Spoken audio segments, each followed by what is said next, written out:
Assalamualaikum warahmatullahi wabarakatuh. Halo teman-teman semua, hari ini kita akan menuju ke Torsiaje, sebuah perkampungan di laut atau desa terapung yang ditempati oleh suku Bajo di Kabupaten Pohuwato, tepatnya di Kecamatan Popayato. Teman-teman sekalian, Kecamatan Popayato merupakan kecamatan terujung dari Kabupaten Pohuwato. Setelah Kecamatan Popayato, kita akan memasuki Kabupaten Parigi Motong, Provinsi Sulawesi Tengah. Nah, inilah jembatan yang di bawahnya terdapat air menuju ke dermaga, dan sebentar lagi kita akan menyeberangi laut, ya, menyeberangi laut menuju perkampungan Bajo atau yang disebut dengan Desa Torsiaje.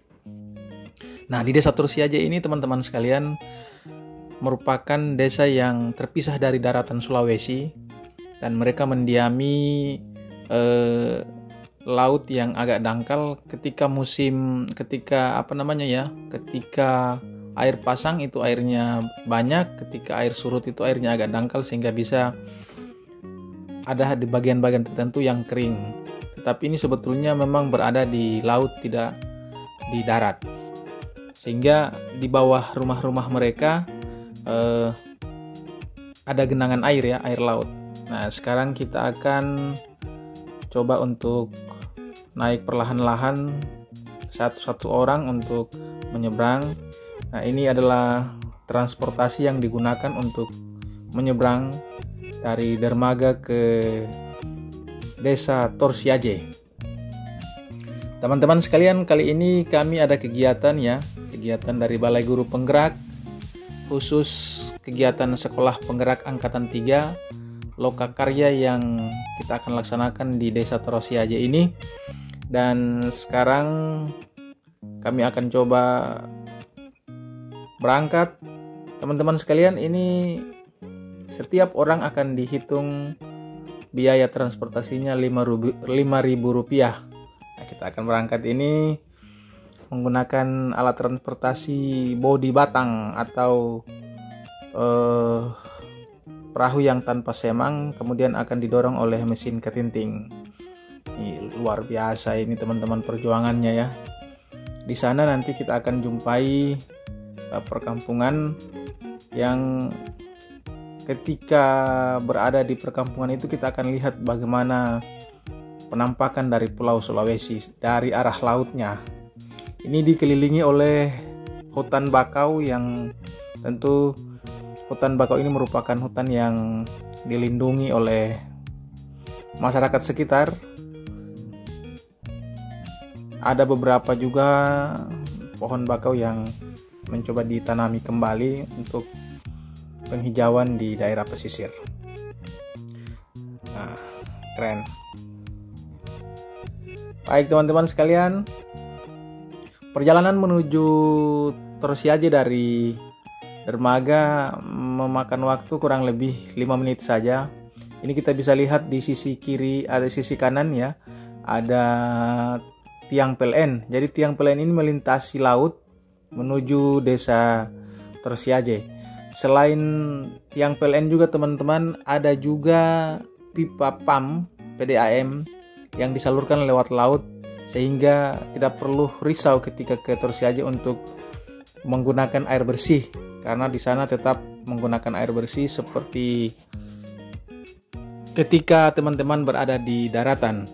Tentu teman-teman sekalian, kita perlu ingat bahwa di bawah laut yang kita lintas ini cukup dalam juga, sehingga bagi teman-teman yang tidak tahu berenang tentu harus berhati-hati, tapi jangan banyak goyang, ya, jangan banyak oleng agar tidak masuk air atau tidak tenggelam, karena cukup dalam dasar air di bawah atau dasar tanah, ya. Nah, sekarang kita sudah sampai teman-teman. Ini adalah perkampungan yang kita jumpai. Jadi perkampungan ini memiliki jumlah penduduk, berdasarkan hasil wawancara saya teman-teman, itu 1000-an. Nah teman-teman, sekarang kita sudah sampai di perkampungan Torsiaje ini. Kalau kita lihat, ini perkampungan termasuk perkampungan padat ya. Antara rumah satu dengan rumah lainnya cukup berdekatan, dan antara rumah satu dengan rumah lainnya dilintasi oleh jembatan. Jadi kalau mau ke rumah sebelah tidak perlu melintasi air, tidak perlu basah kaki untuk terkena air laut, karena sudah dilintasi oleh jembatan gantung ya, yang di bawahnya terdapat air laut. Teman-teman sekalian, jadi semua rumah-rumah di sini terhubung oleh jembatan yang di atasnya diatapi oleh atap seng, sehingga ketika musim hujan atau musim panas itu tidak perlu risau untuk terkena air hujan atau terkena sinar matahari, karena semuanya sudah serba komplit terhubung oleh jembatan-jembatan papan. Teman-teman sekalian, dominan pembangunan rumah di sini itu menggunakan kayu, baik dinding maupun lantainya. Oleh sebab itu, bahkan tiang-tiang rumah itu semuanya menggunakan kayu.